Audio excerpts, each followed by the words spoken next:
በስመ አብ ወወልድ ወመንፈስ ቅዱስ አሐዱ አምላክ አሜን። ሰላም ክርስቶስ ምስ ኩላትና ይኹን። ናይ ፀሃይ ዩቱብ ተኸታተልቲ ቻናል ከመይ ኣለኹም?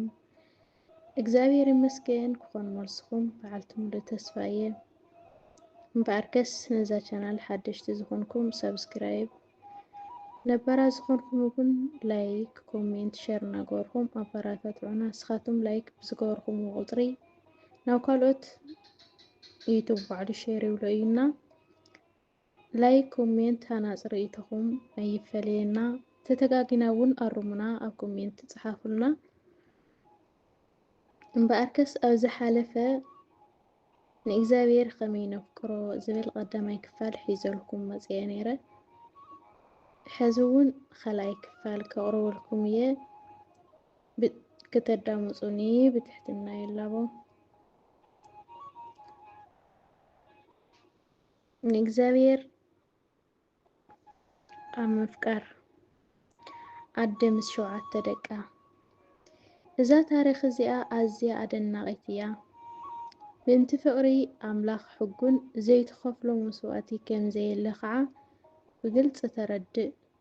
ንሳ እቶም 7 ደቃ ንትእዛዝ ኣምላኽ ክጥሕሱ እንተዘይኮነ ግን ብሞት ከም ዝቕፅዑ ብንጉስ ምስ ተሓበሮም ከምዚ እናበለት ተተባብዖም ነበረት። ክብርና ሓሊና ንሙት ብልብሞ ነስተውዕል። ክብርና ሓሊና ንሙት። ነዛ ቃል እዚኣ መዓዝያ ተዛሪባታ ኢልካ ሕተት ነቲ ዓብይ ወዳ ሙልሓሱ ቆሪፆም ቆርበቱ ቀሊጦም ናብ ሓዊ ደርብዮም ብሕማቕ ጭካነ ክቐትልዎ ምስ ረኣየት እቶም ዝተረፉ ደቃ ፈሪሖም ሕጊ ኣምላኽ ምጥሓስ ይሐሸና ንከይብሉ እያ ተዛሪባቶም። እቲ ካብ ጽንዓት ኣዲኡ ዝተምሃረ ወዳ እውን ንሕጊ ኣምላኽ ካብ ንስዕር ሞት ይሐሸና ኢሉ ንንጉስ ብትውዓት መለሰሉ። ቀፂለ እዛ መፍቀሪት ኣምላኽ ከምዚ እናበለት ንደቃ ኣተባብዐቶም። ኣነ ኣብ ማህፀነይ ከመይ ኢልኩም ህይወት ከም ዝዘራእኹም ኣይፈልጥን እየ። ህይወትን ትፋስን ኣይሰኳዕኩልኩምን። ስለዚ ምእንቲ ንዓለም ዝፈጠረ ንሰብ ቅርፂ ሂቡ ዝፈጠረ ንኩሉ ፍጥረት ዝመሃዘን ኢልኩም ህይወትኩም እንተመነንኩም ንሱ ብምሕረቱ ህይወትን ትንፋስን ክህበኩም እዩ። እዛ ክብርቲ ኣደ ከምዚ ኢላ እናተባብዐት 7 ደቃ ኣብ ቅድሚ ዒንታ ብዘስካሕክሕ ኣመዋውታ ሞቱ። ኣብ መወዳእታ ንሳ እውን ንሕጊ ኣምላኸይ ካብ ምፍራስ ሞት ይሐሸኒ ብምባል ሞተት። ካልኣይ መቃብያ ምዕራፍ 7 ካብ 1 እስካብ ፍጻሜ። ክቡር ሓወይ ክብርቲ ሓፍተይ ንስለ ምንባብ ኢልካ ኣይተንብብ፣ ናይ ፍቅሪ ሓያል ተገንዘቦ። ንነፍሲ ከዓ ምእንቲ ፍቅሪ ኣምላኽ ኢላ ዝኸፈለቱ መስዋእቲ እንተልዩ ሕተታ። ሕጂ እውን ኣስተውዕል። ንክርስትናኻ ትርጉም ዝህቦ ንእግዚኣብሔር ምፍቃር እዩ። ክትድቅስን ክትስስእን ንልበይ ብፍቅርካ ሕቶሞ እናበልካ ጸሊ። ነጥቢ ሕጊ ኣምላኽ ዘፍርሱ ክትርኢ ከለኻ ምሕዛን። ሰባት ሓጢኣት ክሰርሑ ርኢኻ ተሓዝን እንተኮይንካ ንኣምላኽካ ኣፍቂርካዮ ኣለኻ ማለት እዩ። ስለምንታይ ግን ተሓዝን? እቲ ምክንያት ቀሊል እዩ።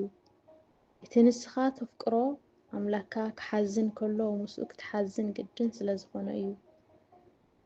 ኣምላኽ ሓጢኣት ክንሰርሕ ክርኢ ከሎ ሰብ ብምፍጣረይ ተጣዓስኩ ክሳዕ ምባል እዩ ዝሓዝን። እቶም ዘፍቅርዎ ድማ ምስኡ ይሓዝኑ። እቶም ገበርቲ ሓጢኣት ፈፂሞም ኣይቆንኡን እኳ ደኣስ ነቲ ግብሪ ሓጢኣቶም ይፍንፍንዎ።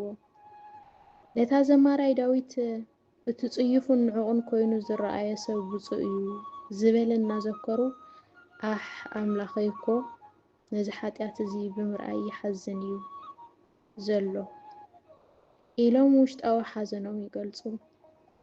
እቲ ንኣምላኽ ዘፍቅር نتي بوتوم جبرت إكي أي تقنع كم سعرك حر يوم زبل قال أملاخنا ذكره بزعوا موداتا حتياتنياتات يوز حسب زي خعا كمتي زمر أي داويد شعو أم مقدس أتخو نحاتان أم موداتا انتاي كم زرخوم خعا ترد أخو زولو مزمور داويد 7:3 فقدي 10:7 مزمور داويد 3:7 فقد حدا إذن قصيلن زبك أمنتات حاتيات كسرح كترئي كلخا سأملخكا كتحزن كم زقبئك كرد أخاين قدسان ملأخت حاتيات كفتصم ريوم بمحزان أو أملخهم زنورهم فقر قلوصو عدامن هيوانن حقي فطاريهم مستحاسو مس أملخهم طراي عيخونن تبايسهم قدسان ملأختون تبايسهم نيروم يوم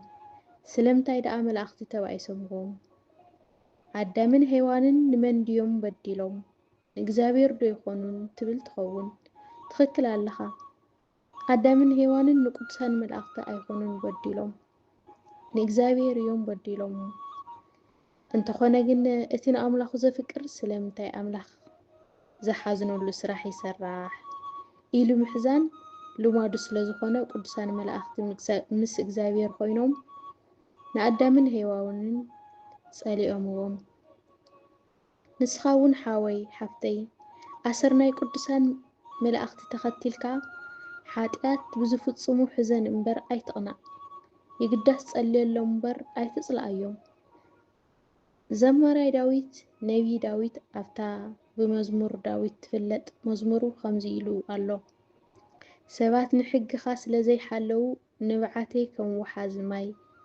የፍስስ ኣሎ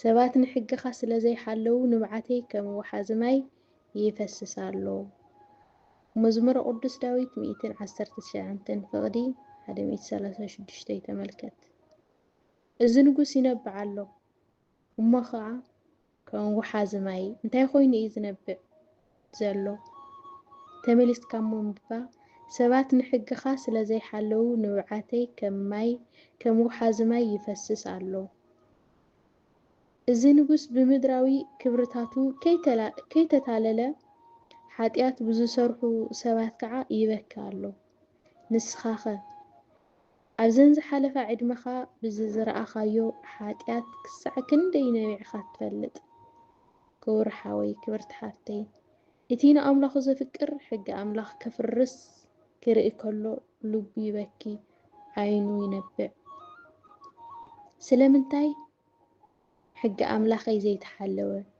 ስለምንታይ ፈጣሪየይ እዚ ብምርኣዩ ይሓዝን እናበለ ደኣ ከም ዘማራይ ዳዊት ይጉህ እምበር ክሳዕ መዓዝ ሕጊ ኣምላኽ እናሓለኹ ክነብር ዝብል ናይ ስልችዋትን ሓሳብ ሰይጣንን ኣይሓስብን ስለዚ ሓጢኣት ዝሰርሑ ክትርኢ ከለኻ ከም ዘማራይ ዳዊት ብምምካይ ኣብ ኣምላክካ ዘለካ ፍቕሪ ግለጽ ጻድቕ ሎጥ ሓጢኣት ክፍጽም ርዩ ነፍሱ ክሳዕ ዝማስን ብምሕዛን ኣብ ኣምላኹ ዝነበሮ ፍቕሪ ገለጸ ሓጢኣት ክፍጽም ርዩ ነፍሱ ክሳዕ ዝማስን ብምሕዛን ኣብ ኣምላኹ ዝነበሮ ፍቕሪ ገለጸ ሎጥ ካብተን ሓጢኣት ዝፍጸመለን ዝነበረ ከተማታት ሶዶምን ጎሞራን ይቕመጥ ነበረ ይኹን እምበር ከመይሉ ኣብ ማእኸል እዞም ብሓጢኣት ዝረኸሱ ህዝቢ ይመላለስ ከም ዝነበረ እቲ ናይ ሃዋርያት ሊቅ ዝኾነ ቅዱስ ጴጥሮስ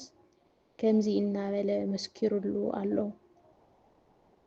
እቲ ጻድቕ ሎጥ ኣብ ማእኸሎም ክነብር ከሎ በቲ ዝርእዮን ዝሰምዖን ዝነበረ ግብሪ ዓመፆም እታ ጻድቕ ነብሱ ትሳቐ ነበረት ካልኣይ ጴጥሮስ ምዕራፍ 2:6-8 ክቡር ሓወይ ክብርቲ ሓፍተይ ንመንፈሳዊ ህይወትካ ኣብ ዝፈታተን ቦታ ትቕመጥ ትህሉ ኢኻ እንተኾነ ግን ክንዲ ዝኸፍአ ይኽፋእ ካብ ሶዶምን ጎሞራን ኣይኸፍእን እዩ ከም ሶዶምን ጎሞራን እንተኾነ እውን ከም ሎጥ ምዃን እዩ ዘድልየካ ሕጂ ነታ ትነብረላ ዘለኻ ዓዲ ከእትወካ እየ ሓንሳብ ምንባብ ኣቋሪፅካ ጠምታ ኣብ ናይ ስራሕ ቦታኻ ኣብ መንበሪ ገዛኻ ክፍጸሙ ዝውዕሉ ፍጻሜታት ዘክሮም እንታይ ይስምዓካ ኣሎ? ዲኻ ትብል ወይስ ዘይሰዓብክዎም ኢኻ ትብል? ኣስተውዕል። እቶም ንኣምላኽ ዘፍቅሩ ንጻድቕ ሎጥ እዮም ዝመስሉ። ስለዚ ቅዱስ ጳውሎስ እዚ ሐዋርያ እዚ ኃጢአት ክፍጸም ርዩ ብቁጣዓ ብምንዳድ ኣብ ኣምላኹ ዝነበሮ ፍቕሪ ገለጸ። እዚ ሐዋርያ እዚ ኃጢአት ክፍጸም ርዩ ብቁጣዓ ብምንዳድ ኣብ ኣምላኹ ዝነበሮ ፍቕሪ ገለጸ። ሰብ ኣቴንስ ግሪክ ንኣምላኽ ገዲፎም ንጣዖታት ከምልኹ ምስ ረኣዮም ዝተሰምዖ ሓዘን ከመይ ምንባሩ ወንጌላዊ ሉቃስ ብኸምዚ ዝስዕብ ገሊጽዎ ኣሎ። ጳውሎስ ኣብ ኣቴንስ ክበጽሕ ከሎ እታ ከተማ ብጣዖታት መሊኣ ምስ ረኣያ ብቁጣዓ ነደደ። ግብረ ሐዋርያት ምዕራፍ 17 ወደ 16 እምበኣር ቦቶም ካብ ቤተ ክርስቲያን ርሒቖም ብዛዕባ ሕጊ ኣምላኾም ዘይግደሱ ባህ ዝብሎም እናተዛረቡን እናሰርሑን ዝነብሩ ዘይትቐንእ እኳ ደኣ ትጉህ ተሓዝን እንተኾይንኻ ብሓቂ እግዚኣብሔር ተፍቅሮ ኢኻ። እዛ ፍቕሪ እዚኣ እያ እምበር ካብቲ ናቶም ናይ ጥፍኣት መንገዲ ኣድሒናትካ ዘላ። እዛ ፍቕሪ እዚኣ እያ ንመፍረስቲ ሕጊ ክትንዕቖም ትገብረካ። ከም ቅዱሳን መላእኽቲ ኃጢአት ክፍጸም ርኢኻ ትነብዕ ትገብረካ። ከም ዘማራይ ዳዊት ጳውሎስ ኣብ ኣቴንስ ክበጽሕ ከሎ እምበኣርከስ ቦቶም ካብ ቤተ ክርስቲያን ርሒቖም ብዛዕባ ሕጊ ኣምላኾም ዘይግደሱ ባህ ዝበሎም እናተዛረቡን እናሰርሑን ዝነብሩ ዘይትቐንእ እኳ ደኣ ትጉህን ተሓዝን እንተኾይንኻ ብሓቂ ንእግዚኣብሔር ተፍቅሮ ኢኻ።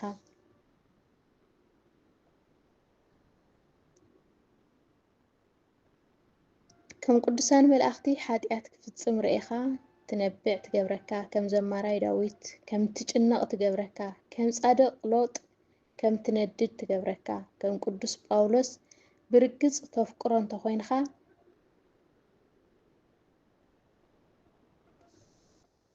ወስብሐት ለእግዚአብሔር ወለወላዲቱ ድንግል ወለመስቀሉ ክቡር። ሳልሳይ ክፋል ይቕጽል።